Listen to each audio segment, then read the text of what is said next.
કચ્છી ગુજરાતી સરિતામાના ચેનલમાં આપણું હાર્દિક સ્વાગત છે। આજે આપણે બનાવશું બટેકા વટાણાના સમોસા। તેના માટે એક વાટકીયા મેંદાનો લોટ લીધેલો છે, એને આપણે બરાબર ચાળી લઈએ। હવે સ્વાદ પ્રમાણે મીઠું, થોડું ક્રશ કરીને હાથથી મસળીને અજમું નાખી દઈએ અને મોણ માટે 1 ચમચી જેટલું તેલ એડ કરી દઈએ। હવે આપણે આને બરાબર મિક્સ કરી લેશું। એ બરાબર મિક્સ થઈ ગયું છે। આપણે નોર્મલ પાણીથી કઠણ લોટ બાંધી લઈએ। હવે આપણો આ લોટ બંધાઈ ગયો છે। હવે આપણે આ કોટનનું કાપડ ભીનું કરી સાવ કોરું કરી ને 10 મિનિટ માટે ઢાંકીને રાખી દઈએ। આપણે હવે મસાલો એનો તૈયાર કરીએ। હવે આપણી તપેલી ગરમ થઈ ગઈ છે। આપણે અંદર તેલ એડ કરી દઈએ। 1 ચમચ જેટલું તેલ નાખવાનું। હવે તેલ ગરમ થવા દઈએ। આપણું તેલ ગરમ થઈ ગયું છે। 1 ચમચ અડદની દાળ અંદર એડ કરીએ। આપણે એને 1 મિનિટ માટે આમ સાંતળી લઈએ। આ ફૂલ તાપે સાંતળવાની। હવે એમાં 1 મીડિયમ સાઈઝની ડુંગળી છે, ઝીણી ઝીણી કાપેલી, તે એડ કરીને એને થોડી વાર સાંતળી લઈએ। હવે એમાં 1 ચમચ હિંગ નાખી દઈએ।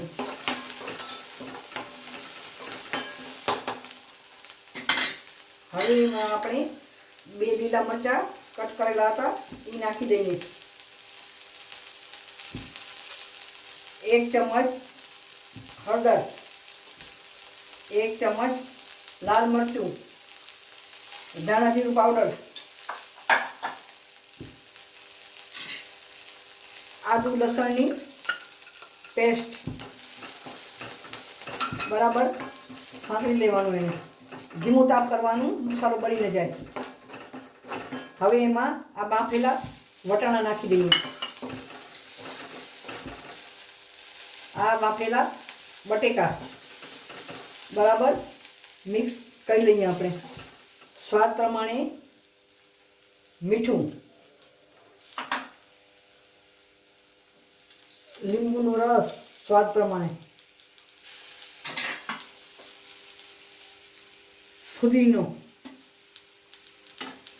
લીલા ધાણા, આ બધું એડ કરી અને બરાબર આપણે મિક્સ કરી લઈએ।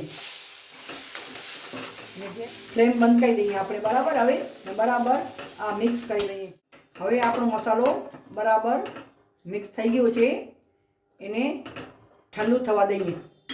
લોટને 10 મિનિટ થઈ ગઈ છે, બરાબર લોટ સેટ થઈ ગયું છે।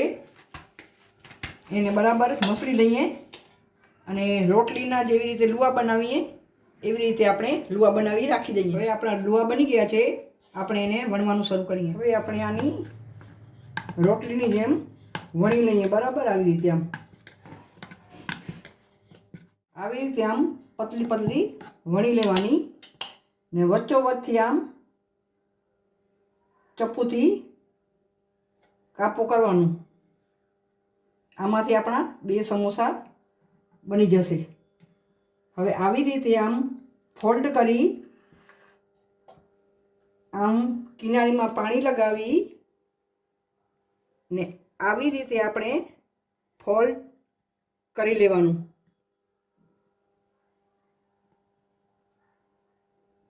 હવે આમાં જોઈતા પ્રમાણે મસાલો ભરી લેવાનું। આવી રીતે આ મસાલો ભરી હાથથી આમ દબાવી દેવાનું ને પાછું આમ કિનારીમાં આવી રીતે આમ પાણી લગાવી ને આ એકબીજામાં કિનારી આમ ચોંટાડી દેવાની। આવી રીતે આપણે સમોસો બનાવી લેવાનું। આવી રીતે જોઈ લો તમે। આમ આ આપણો એક સમોસો તૈયાર થઈ ગયો છે। એવી રીતે આપણે બીજા બનાવી। હવે આપણા સમોસામાં બધો મસાલો ભરાઈ ગયો છે। આપણા કાચા સમોસા તૈયાર થઈ ગયા છે। હવે આપણે તેલ ગરમ કરવા મૂકીએ। હવે આપણું તેલ ગરમ થઈ ગયું છે, એને આપણે તરી લઈએ. મીડિયમ તાપે તરવાના, ફૂલ તાપ નહીં રાખવાનું, નહીં તો ઉપરથી બળી જશે ને નીચે કાચા રહી જશે. મીડિયમ તાપે જ તરવાના, બરાબર, એટલે મસ્ત મજાના ક્રિસ્પી થશે. હવે આપણે આને પલટી મારી લઈએ. બધાને એવી રીતે આમ પલટી મારી લઈએ તો બીજી બાજુ બરાબર તરાઈ જાય. હવે આપણા સમોસા તરાઈ ગયા છે. એને લગભગ ધીમા તાપ મીડિયમ તાપે 5 મિનિટ લાગે છે. આવી રીતે તેલ નિતારી લઈએ અને બીજા સમોસા આપણે અંદર નાખી દઈએ. 1 વાટકી લોટમાંથી 8 સમોસા બન્યા છે. 3 મીડિયમ સાઈઝના બટેકા બાફી લીધા હતા અને અડધી વાટકી બાફેલા વટાણા હતા. આવી રીતે વાટકાઓ પર આમ નાખી દઈએ, તેલ બધું નેતરી જાય. અને હવે આને તરવા દઈએ. ચાલો, આપણા સમોસા બધા રેડી થઈ ગયા છે, તૈયાર છે મસ્ત મજાના સમોસા. અને ટૂંક સમયમાં હું તમારી પાસે આવીશ ચાઇનીઝ સમોસા લઈ, તુવેર દાળના સમોસા લઈ અને આવીશ.